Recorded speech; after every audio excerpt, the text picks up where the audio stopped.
Gue mungkin nggak tahu ya, apakah ini terlalu personal untuk dibicarakan, ujian-ujian yang Mary lewatkan, tapi perasaan ketika melewati ujian itu. Mungkin sangat sulit ya untuk bisa membayangkan apa yang saya rasakan gitu. Karena kan kalian lihatnya Mary Riana ya yang wah kuat, anggun, strong gitu kan.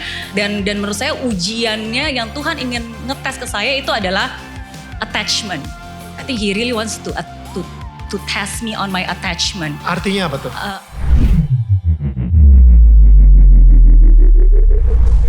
Gue percaya banget ketika kita cuman menahan aja gitu ya berkatnya. Kayak ada analogi laut mati ya kalau gak salah. Pasti pernah dengar ya. Betul. Itu saluran airnya ke laut mati. Dan akhirnya di laut mati itu gak ada yang hidup. Benar-benar ikan gak hidup. Semua gak ada yang hidup.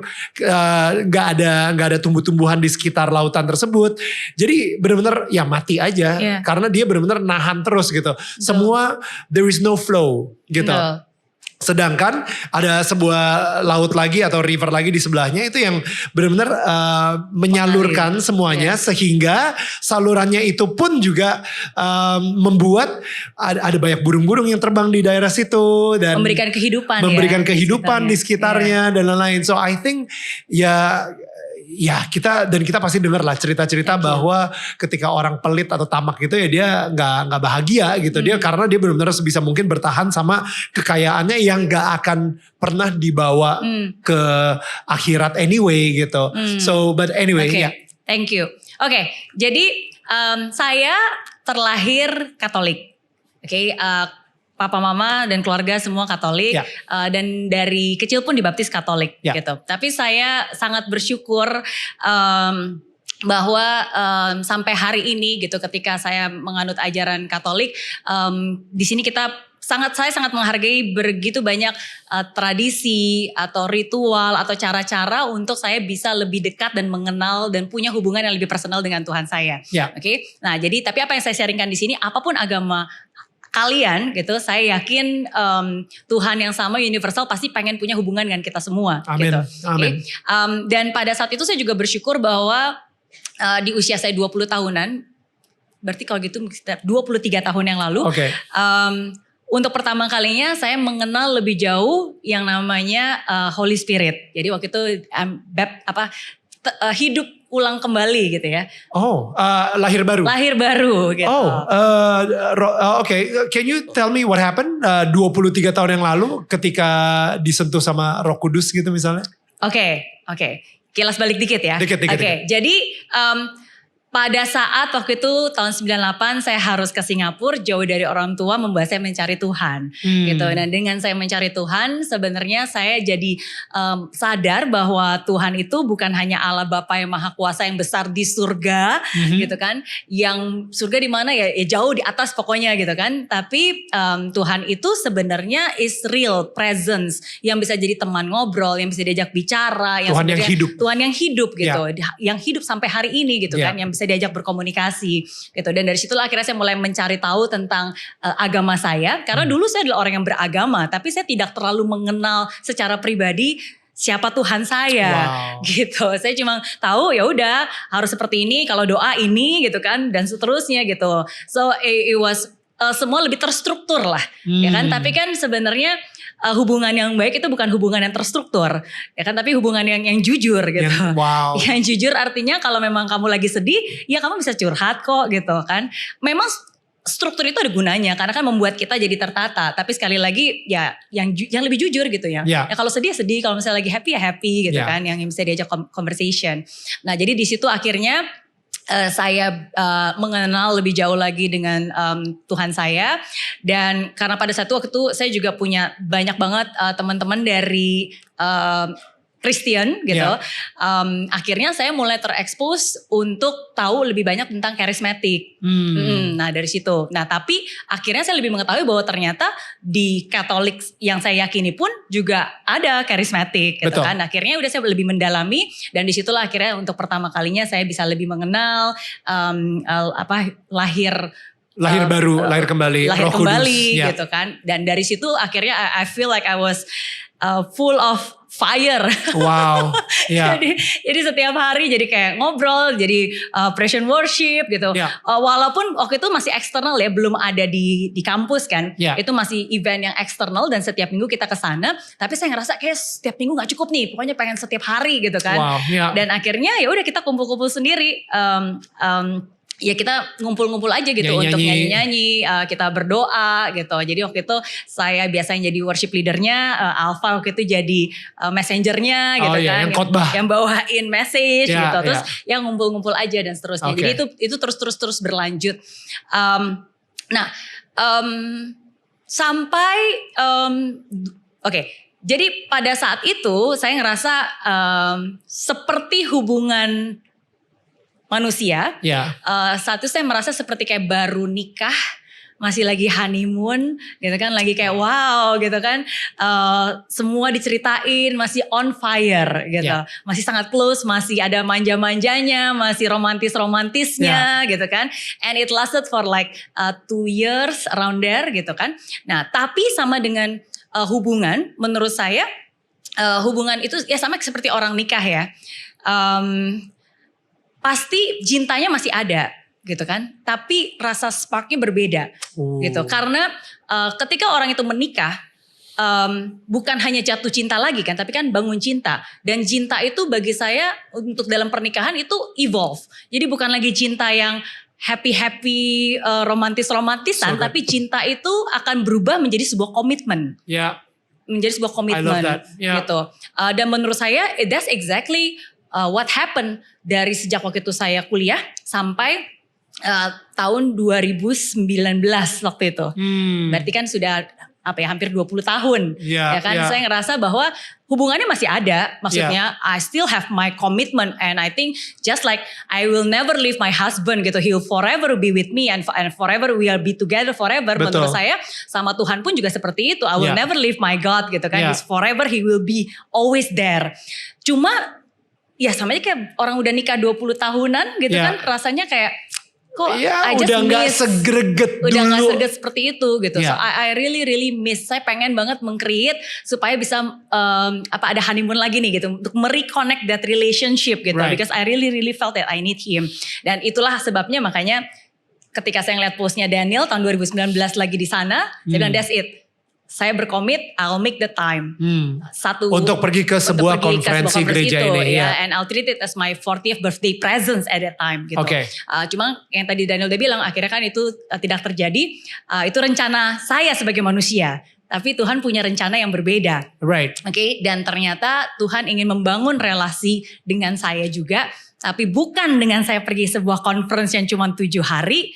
Tapi Tuhan ingin membangun hubungan dengan saya, dengan air mata, dengan kesulitan, dengan ujian hidup, dengan keseharian gitu.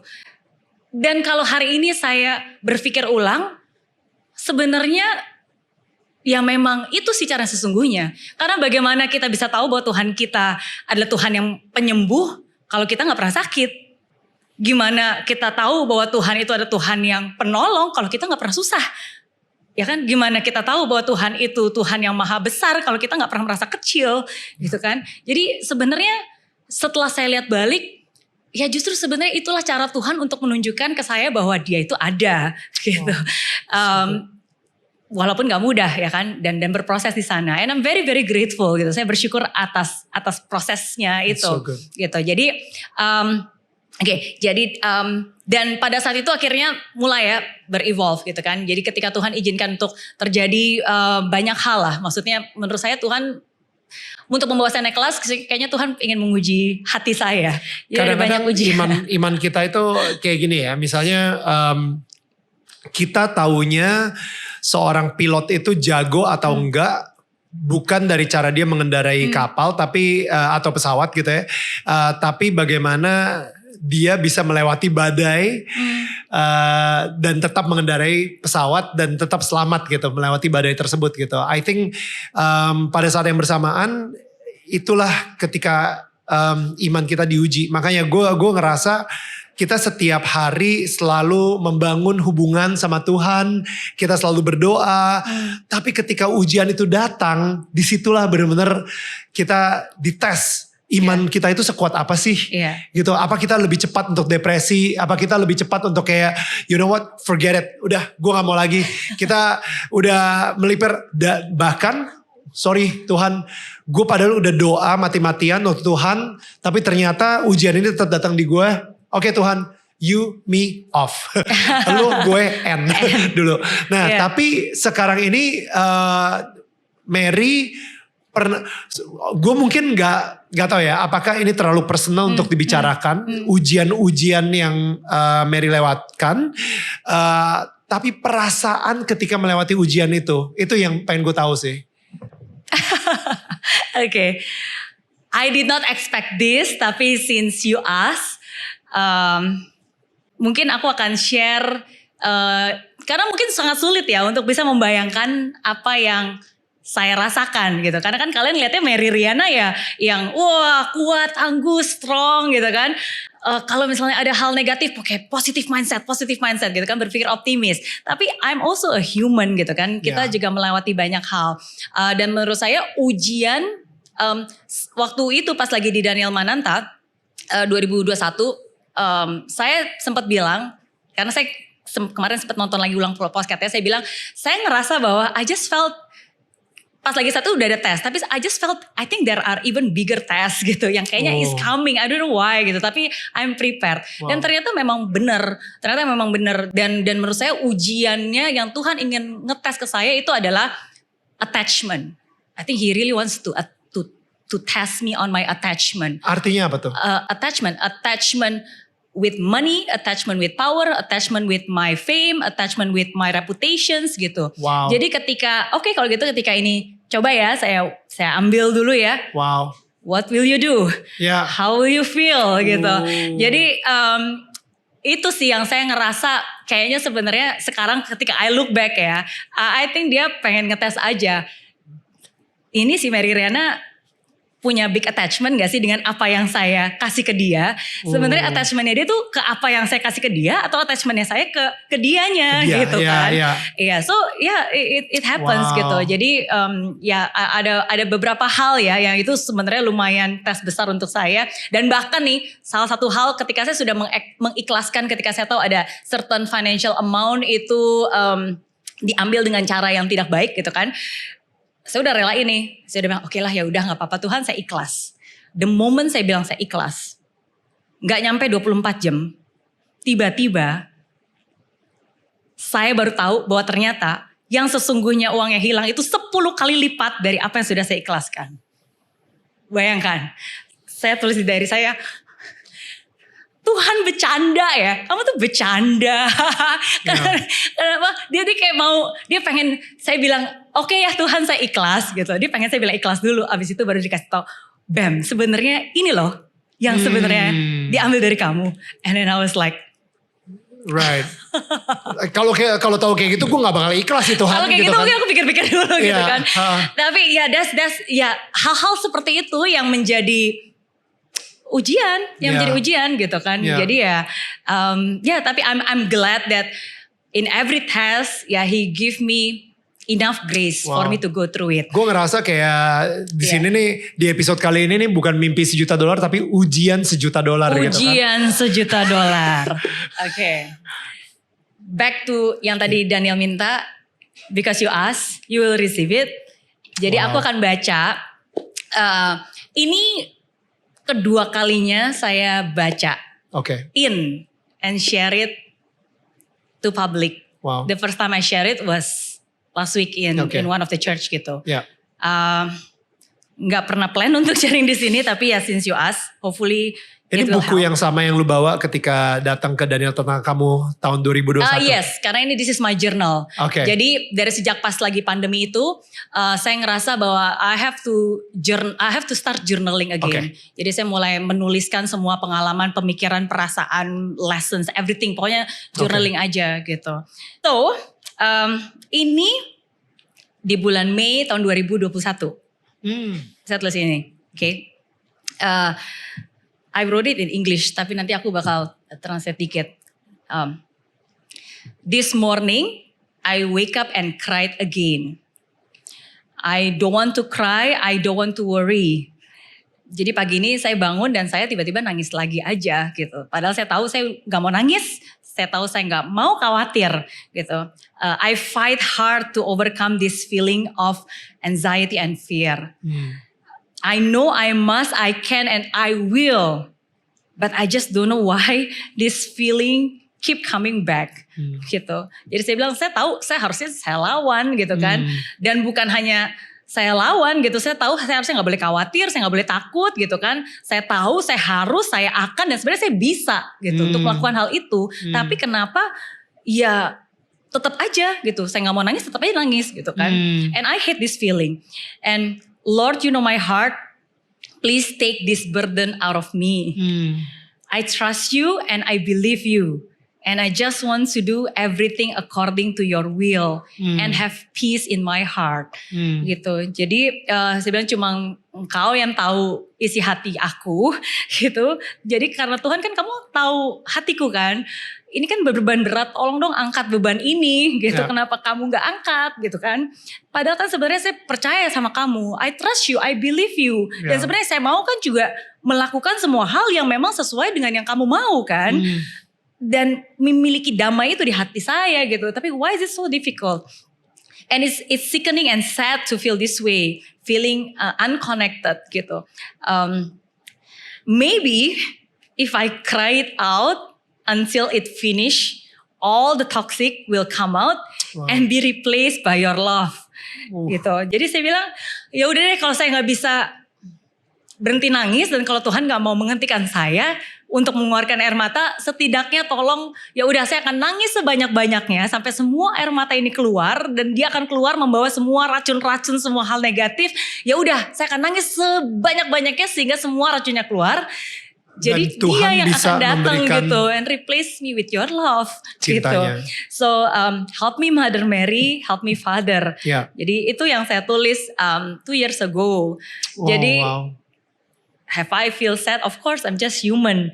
Have I feel weak? Of course. Tapi kan justru ya dengan kita sedih kita tahu bahwa Tuhan kita adalah Tuhan penuh sukacita kan. Dengan kita lemah kita tahu bahwa Tuhan itu memang maha besar. Tuhan yang kuat. Gitu. Jadi and then after that, ini thankfully ketika saya look back in the next page, I already write my affirmations karena the one ketika waktu itu saya sharing ke Daniel, saya tahu sebenarnya my biggest asset is my mind, gitu. Dan kalau mungkin ada evil atau iblis yang ingin mengattack saya, dia akan mengattack my mind gitu. Dia langsung attack. Dia akan attack ini dengan pikiran-pikiran negatif lah, bla bla bla dan so on gitu. And I always have to fight back. I will have to fight back. Itu nggak otomatis ya. Kita harus say it back with affirmations. Apa yang kita yakini, apa yang kita imani, percayai gitu. Dan ya di next page saya tulis, I'm a supporter and energy giver for my husband, my kids, and I will always be. Saya bilang saya adalah seorang supporter, saya adalah orang pemberi energi gitu. Saya ini yang memberikan energi loh untuk suami saya, untuk anak saya gitu kan. Saya akan selalu menjadi orang itu gitu. I'm strong, I'm blessed, I'm smart, I'm your favorite child. And my faith is always bigger than my fear. Amen. I will live one day at a time. I will take one step at a time. You are my provider. You are my protector. Gitu. Jadi ya saya, even though it's not easy, tapi ya saya tetap, I still claim that this is who I am. This is not what I feel is different from what I am. Apa yang kita rasakan itu berbeda dengan siapa kita sesungguhnya. Boleh tolong diresapin dulu guys. Okay. What I feel is different than who I am. Gitu. Karena dunia ini berusaha banget membuat kita, identitas kita adalah feeling yang kita rasakan. Ketika kita lagi feeling sebagai seorang loser, itu artinya you are a loser. Jadi there's some reason di dunia ini, our world itu berusaha banget untuk follow your feelings. Ya kan, gak peduli apa kata orang, yang penting feeling lo itu yang paling benar. Yang menentukan jalan hidup lo adalah feeling lo. Padahal sebenarnya feeling kita itu adalah mungkin yang the biggest liar sih, gitu. Human heart kita ini benar-benar paling gak bisa dipercaya sebenarnya hati kita ini, karena feeling kita ini sering banget membohongi kita, gitu. So I like that. Lo tahu bahwa apa yang lo rasakan saat itu, apa yang lo tulis saat itu, dan setelah itu di halaman berikutnya lo tulis apa yang Tuhan bilang tentang lo, kayak gitu. Jadi itu that's amazing, Mel. That's very inspiring for me. Thank you. I'm doing my best gitu. Dan sedikit lagi, just a few words yang bisa saya share. Saya bilang stay positive towards yourself. Saya garis bawahi tanda seru. Stay positive towards yourself and please be patient with me, God. Tuhan tolong sabar ya sama saya. Kasih saya waktu gitu. I'm doing my best every day to be the best version of me gitu. Jadi saya bilang, okay, I know I'm not at my best. Saya bukan state, my best state saat gitu. Yang lagi, tapi saya berharap Tuhan mau sabar sama saya. Sambil saya belajar dan sampai saya menata ulang saya kembali gitu, to be the very best version of me gitu. Jadi that was 2 years ago, 2 tahun yang lalu. Jadi ini sesuatu hal yang I think menurut saya I think it's okay untuk kita men-share our feeling, the negative feeling gitu, nggak boleh di-ignore. Nggak boleh juga di avoid gitu kan, di deny. We have to face it. We have to face our fear. Karena hanya dengan kita face it, then we can overcome it gitu. Tapi cara saya adalah saya mengeluarkannya di tempat yang tepat. Karena kalau kita mengeluarkannya di tempat yang salah nanti bakalan jadi masalah gitu. Dan I think it's just human sih. Jadi and I'm glad I wrote this. Walaupun pada saat itu mungkin saya nggak nyangka bahwa saya akan bacain ini, tapi at least kalian bisa melihat bahwa I'm just a human gitu. So that is to answer your questions. Sometimes di hidup ini kan kita juga pernah salah, kita pernah melakukan banyak hal yang mungkin tidak baik, tapi kalau Tuhan aja pernah memaafkan kita, kenapa kita nggak memaafkan orang lain juga gitu. Ini yang saya ingat dan selalu saya pegang. Hidup itu sebuah ujian dan Tuhan akan selalu memberikan dan mengallow ujian itu ada di hidup kita. Bagaimana kita bisa dipercaya akan sesuatu yang memang dia sudah percayakan ke kita, baik itu tanggung jawab, baik itu pekerjaan. And the third one is life is temporary.